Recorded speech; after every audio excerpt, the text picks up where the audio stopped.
আসসালামু আলাইকুম, সবাইকে আপনার টিচিং একাডেমি থেকে স্বাগত। আজকে আমরা পঞ্চম শ্রেণীর গণিতের অনুশীলনী 11 খ এই অনুশীলনীর 3 নম্বর অঙ্কটি করব। দেখো, এখানে বলছে একটি আয়তাকার ধান ক্ষেতের প্রস্থ 750 মিটার এবং দৈর্ঘ্য 1200 মিটার। ধান ক্ষেত্রের ক্ষেত্রফল কত একর? অর্থাৎ ধান ক্ষেতে যে ক্ষেত্রফলটা আছে ওটাকে একরে প্রকাশ করতে হবে। কত একর? আমরা দেখো কিভাবে করি, লিখব সমাধান। দেওয়া আছে আয়তাকার ধান ক্ষেতের দৈর্ঘ্য, আয়তাকার ধান ক্ষেতের দৈর্ঘ্য দেওয়া আছে 1200 মিটার। 1200 মিটার।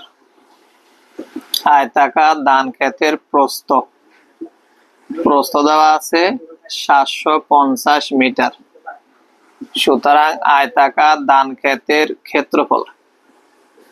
ক্ষেত্রফল হবে দৈর্ঘ্য গুণ প্রস্থ।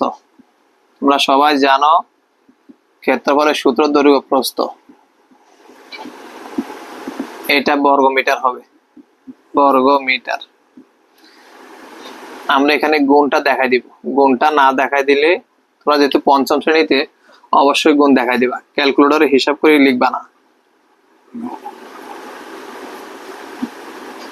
0 0 0 0 5 0 0 5 0 0 5 2 10 0 হাতে আছে 1, 5 একে 5 আর 1 6, 7 0 0 7 0 0 7 2 14 4 হাতে আছে 1, 7 একে 7 7 আর 1 8, 0 0 0 0 6 4 10 0 হাতে আছে 1, 1 আর 8 9।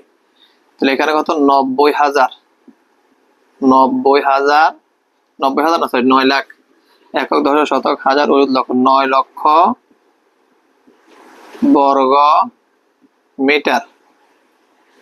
9 লক্ষ বর্গ মিটার। 9 লক্ষ বর্গ মিটার অর্থাৎ আমরা 9 লক্ষ বর্গ মিটার এটার ক্ষেত্রফল পাইলাম ধান ক্ষেতের। কিন্তু প্রশ্নতে চাইছে ধান ক্ষেতের ক্ষেত্রফল কত একরে প্রকাশ করতে বলছে, অর্থাৎ কত একর। তাহলে আমরা লিখবো, আমরা জানি এটা তোমাদের বইতে আছে, তোমরা শিখে নিবা। এখানের যে 131 পৃষ্ঠার যে আগের পৃষ্ঠাগুলোতে আছে, আমরা জানি 100 বর্গ মিটারে 1 একর। 100 বর্গ মিটার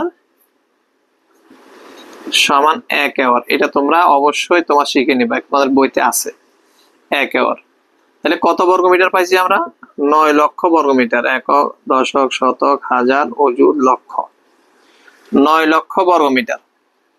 9 লক্ষ বর্গ মিটারে হবে 100 উপরে 9 লক্ষ লেখো লক্ষ।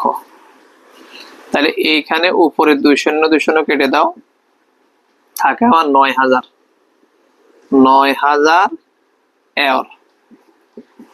একর উত্তর আমাকে চাইছে যে কত একর? 9000 একর।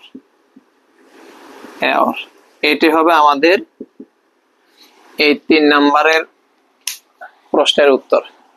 আশা করি বুঝতে পারছো। আজকে এই পর্যন্ত, অন্যদিন অন্য কোনো ভিডিও নিয়ে হাজির হবো। ততক্ষণ ভালো থাকো।